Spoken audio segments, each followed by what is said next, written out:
Bonjour à tous, je me présente, donc Rava Ben Larbi, je suis actuellement le directeur technique de Fabrose et dans le cadre du cours de DTC, donc je suis sur le travail numéro 2 pour vous présenter une problématique concernant donc le développement de structure du joueur. Donc, j'ai décidé de faire mon stage d'observation, en tout cas des entretiens avec le directeur technique actuel, Jamel Ebal, au sein du club de Centre-Sud. Donc, dans la présentation, je vais vous présenter le club dans un premier temps, les problématiques que j'ai pu observer durant mes entretiens avec Jamel, les échanges qu'on a eus et puis les propositions que j'ai été amené à lui faire après mes observations. Voilà. Donc pourquoi Centre-Sud? Simplement parce qu'il me paraissait intéressant sur un des clubs de Laval qui avait une particularité en termes de nombre de joueurs et de joueuses, de voir un petit peu comment était fait le fonctionnement dans cette structure un peu verticale, puisqu'il y a un seul temps plein qui est le directeur technique. Il a directement accès donc au CA et à son président. Donc structure du développement du joueur, club de soccer Centre-Sud à Laval. Donc comme je le disais tout à l'heure, c'est un des 6 clubs de la ville de Laval. C'est un club qui a été créé en 1991, dont le directeur technique actuellement est Jamel Ebal, et qui est le seul employé à plein temps dans ce club. Voilà. C'est un club qui a construit son cheminement de développement des joueurs plutôt sur une philosophie un peu particulière, à savoir que c'est axé uniquement, je dirais en grande majorité, sur l'éveil, l'initiation, le développement, un peu de compétitif bien entendu, mais pas une recherche comme d'autres clubs de Laval sur uniquement l'élite et le haut niveau. Ils sont plus dans une démarche de formation, un peu comme des clubs français assez connus pour ce type de philosophie, comme l'était le Havre à une époque, Auxerre, le Racing Club de Lens par exemple, qui étaient des pourvoyeurs de jeunes talents pour les gros clubs comme le Paris Saint-Germain, Marseille, Lyon, Bordeaux et d'autres clubs. Voilà. Et ou Lyon qui l'a fait, mais à un autre niveau. Lyon a été pourvoyeur de jeunes talents pour des clubs européens, du championnat d'Angleterre, du championnat allemand, du championnat italien ou encore du championnat espagnol. Voilà. Donc c'est un pourvoyeur de jeunes talents et dont Jamel est fier de dire qu'il axe son travail sur la formation et le développement uniquement. Voilà. Donc la mission, elle est simple, hein, c'est promouvoir et développer le soccer avec des valeurs saines et éducatives, offrir le meilleur encadrement possible, bien entendu, fournir un encadrement et donc un soutien permanent de formation en interne aux entraîneurs, coordonner un petit peu toutes les activités qui tournent autour du soccer, comme le projet qui a été développé à Centre-Sud et qui est un projet un petit peu particulier sur le parascolaire. Et puis vraiment développer une philosophie d'appartenance au club pour que les jeunes puissent rester, en tout cas jusqu'à la fin de leur développement et leur préformation au sein du club de Centre-Sud, avant d'aller voir vers les autres clubs pour éventuellement toucher à l'élite. Voilà. Donc sa vision, c'est d'être un club de référence au niveau de la formation, okay, comme je disais tout à l'heure, vraiment construire cette philosophie du club de Centre-Sud autour de la formation et de la préformation, de l'éveil et de l'initiation bien entendu, puisque je dirais que c'est un club qui a créé son CDC, son centre de développement du club, bien avant l'heure. Voilà. Ces valeurs, c'est le respect, l'intégrité, la socialisation par le sport, l'excellence, l'équité et bien sûr l'accessibilité à tous, de pouvoir jouer et se développer autour du soccer dans un club un peu, entre guillemets, familial. Alors c'est, comme je disais tout à l'heure, un des 6 clubs de Laval, créés en 91, qui compte actuellement 660 joueurs, donc ce qui fait je pense que c'est le plus petit club de Laval. Il y a à peu près 50 équipes au total. Le bassin n'est pas très large. Par contre, le fait d'avoir développé ce système de parascolaire me paraît intéressant. Et il y a peut-être encore une réserve, je dirais, au niveau du bassin, à ce niveau-là, à creuser. C'est ce que j'ai un petit peu donné comme information à Jamel, puisqu'ils interviennent sur 4 écoles primaires. Donc je pense que le fait d'avoir 28 écoles primaires sur le secteur, 2 écoles secondaires et un cégep, je pense qu'il y a encore matière peut-être à creuser et à développer peut-être une possibilité autour de ça. Je vais redynamiser la caméra pour éviter les... Voilà. Donc le club compte 660 joueurs et joueuses, 50 équipes au total, donc 13 équipes compétitives, 20 équipes qui tournent autour du soccer communautaire, donc ce qu'on appelle le récréatif ou le soccer local, et 10 équipes d'initiation à l'éveil du soccer pour le micro-soccer, pour les U4 à U6. Voilà. Totalise à peu près 100 entraîneurs qui officient au sein du club, avec 60 bénévoles. Le club compte 30 arbitres, dont 2 officient au plus haut niveau de la province, donc qui ont le niveau provincial. Voilà. Un autre point qui me paraissait important, ce sont les infrastructures, puisque quand on veut développer son club, il faut avoir des infrastructures, parce que sans terrain, malheureusement, on ne peut rien faire, avec les conséquences qu'on connaît par rapport aux 2 saisons un petit peu équilibrées que sont l'hiver et l'été. Donc, il y a toute une liste de terrains, 1, 2, 3, 4, 5, 6, 7 terrains à peu près pour l'été, et 1, 2, 3, 4 structures pour l'hiver, incluant bien entendu sur ces 4 structures pour l'hiver le complexe de Bois de Boulogne. Voilà. Donc sur mes différentes rencontres avec Jamel, et qui m'a présenté son président lors de la 2e entrevue, nous avons d'abord fait un premier constat sur le soccer au Québec et sa place au sein du soccer canadien. Voilà. On a ensuite abordé les différentes difficultés liées au développement du club, à savoir les infrastructures, l'organisation un petit peu fédérale avec 2 entêtes un peu spécifiques qui sont l'ARS de Laval et la Fédération québécoise. Ensuite, le haut de l'échelon qui est l'association canadienne. Et puis on a fait aussi un tour d'horizon sur la problématique du soccer canadien au niveau mondial, dans les équipes de jeunes et dans les équipes seniors, que ce soit sur le plan masculin ou sur le plan féminin.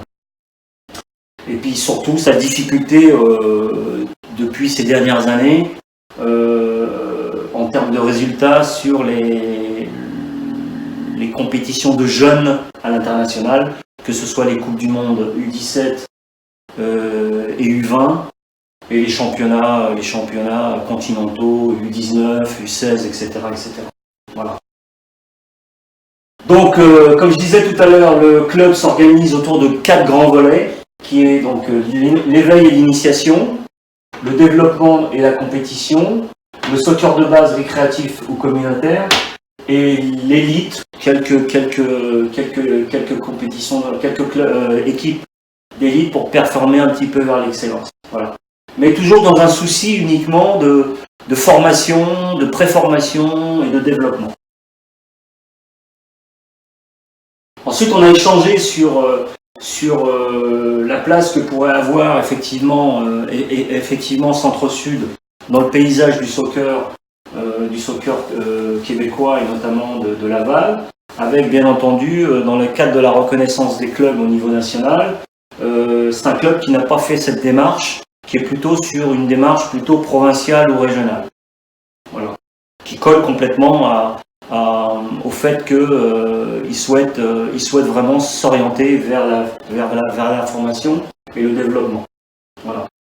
Donc, dans le cadre de l'éveil U4, U6, on a fait un petit tableau dans lequel j'ai référencé les points forts, donc le nombre de joueurs, le nombre de coachs, la programmation et la planification, l'approche, je dirais, de manière organisée de leur soccer. Et puis les points faibles que j'ai pu un petit peu retenir, c'est le niveau des coachs, puisqu'il y a beaucoup de coachs par an et qui n'ont pas forcément une culture développée de l'activité et qui n'ont pas forcément aussi les outils, puisqu'ils ont une formation qui est un peu biaisée, qui est pas complètement développée. Ensuite, on a approché la qualité des séances, qui va bien sûr en adéquation avec le niveau de certification des entraîneurs. Voilà.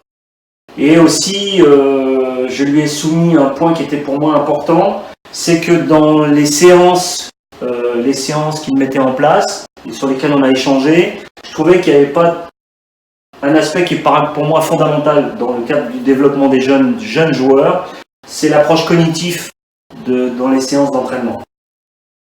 L'approche cognitive, c'est quoi? C'est entraîner et stimuler les capacités cognitives des joueurs, telles que l'attention, la perception, le raisonnement, la prise de décision, la coordination et la réactivité. Pourquoi? Parce que ça développe une chose importante qui est l'intelligence de jeu. Sans intelligence de jeu, on ne peut pas jouer au soccer.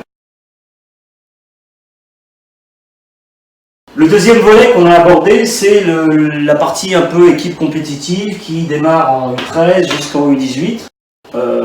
Donc le point fort, c'est qu'ils ont de nombreuses équipes qui évoluent soit au niveau A, soit au niveau AA. Toujours un nombre important de coachs. Mais les points faibles, je dirais, c'est en termes d'infrastructure, la qualité des terrains,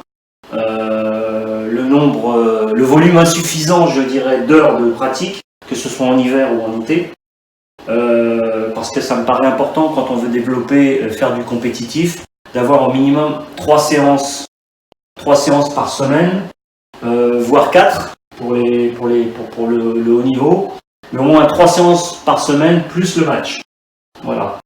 Et l'autre point faible qu'on a détecté, que j'ai détecté, c'est le manque d'experts spécifiques, à savoir notamment un préparateur physique, éventuellement un préparateur physique et mental, qui me paraît important, et l'analyse vidéo, et puis quelqu'un qui puisse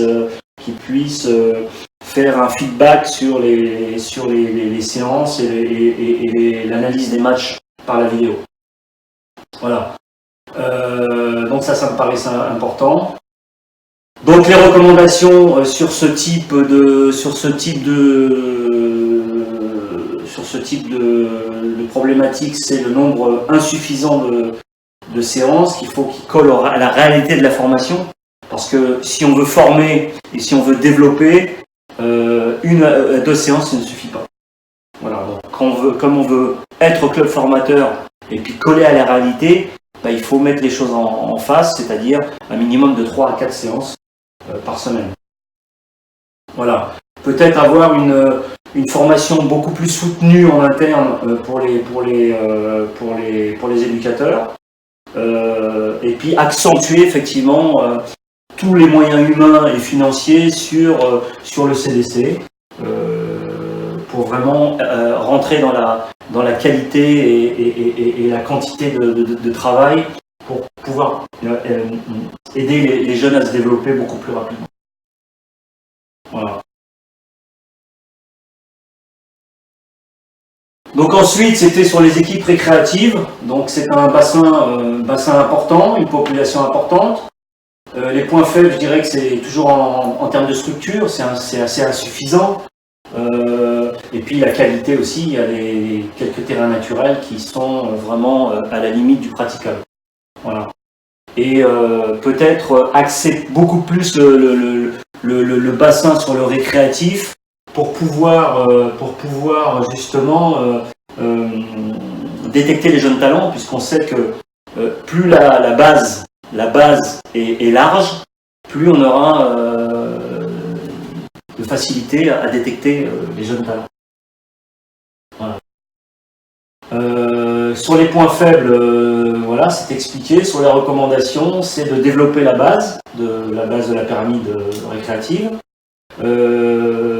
Mettre en place aussi des formations internes pour les éducateurs, parents en général, qui interviennent sur le récréatif. Peut-être avoir une coordination entre le club et les équipes récréatives, que ce soit un peu sous la coupe d'une personne certifiée pour développer les choses, augmenter la qualification des coachs, et puis aider à la mise en place de livrets d'entraînement ou d'exercices de base qui doivent être utilisés aussi bien en récréatif que au compétitif. Voilà. Ensuite, sur les U13, U21, sur le volet élite pour performer vers l'excellence. Le potentiel des joueurs sont là, important chez les garçons, plus problématique chez les filles. Encadrement important qualifié. Bon, il y a un organigramme technique, il y a un directeur technique qui est omniprésent, qui est toujours sur les terrains. Sur les points faibles, je pense qu'il y a un manque de perspective du club de Centre-Sud pour aller vers le 3A. Je pense que c'est pas leur priorité, mais je pense qu'il y a quand même de la qualité chez leurs joueurs. Donc peut-être avoir quand même si on est un club formateur, avoir des objectifs pour tendre un peu vers l'élite. Voilà. Manque de motivation dans le cadre de la préformation au détriment de la Ligue. C'est vrai que beaucoup de clubs axent plutôt le compétitif sur le gain des championnats au détriment de la formation. Voilà. On se retrouve avec beaucoup de jeunes, y compris à Fabrose, qui ont des manques et sur la formation basique du joueur ou de la joueuse. Il y a aussi un manque de perspective chez les joueurs eux-mêmes, ou les joueuses, qui sont plus axés sur le soccer loisir que la performance et l'excellence. Voilà.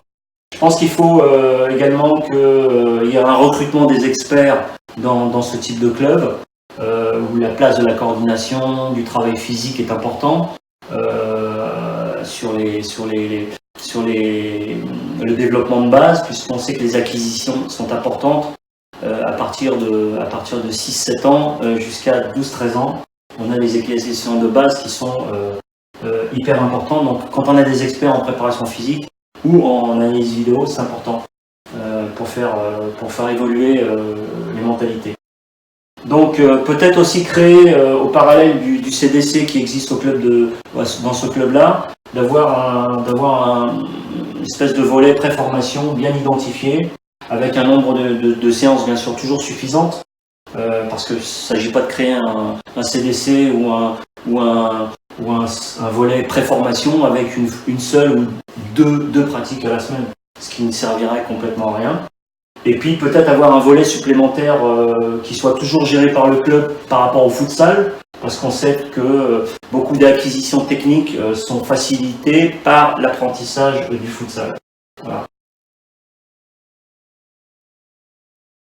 Donc voilà, pour terminer, les recommandations finales que j'ai finalement proposées à Jamel, c'est instaurer et impulser une vraie politique de formation afin de s'insérer au mieux dans le contexte du soccer québécois et canadien, avec la future reconnaissance des clubs. Donc bien positionner le club par rapport à cette future reconnaissance.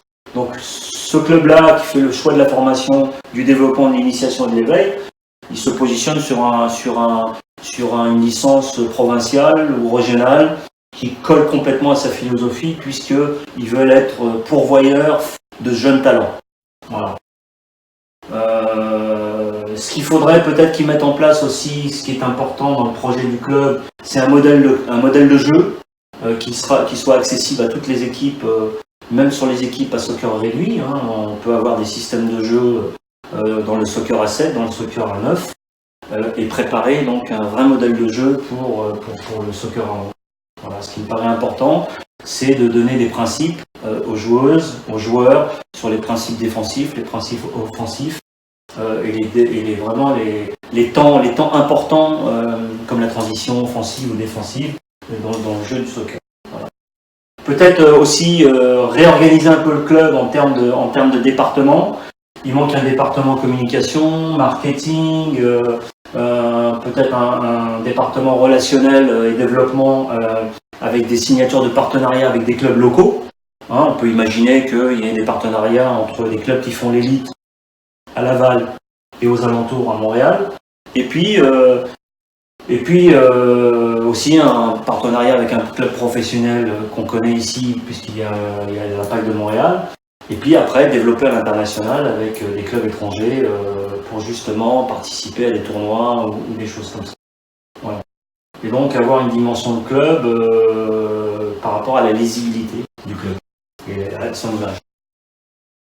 Voilà, moi je conclurai simplement que un projet de club, formation, développement, éveil et initiation, ça se construit avec des objectifs à 3-5 ans. Donc il faut vraiment poser ça sur le papier. Et puis comme on veut devenir un club formateur, il faut aussi proposer un avenir plus à ces joueurs et ces joueuses. Donc le partenariat me paraît quelque chose d'important. Voilà, je vous remercie. Fin de la présentation sur mon PowerPoint. Je remercie Jamel pour sa disponibilité.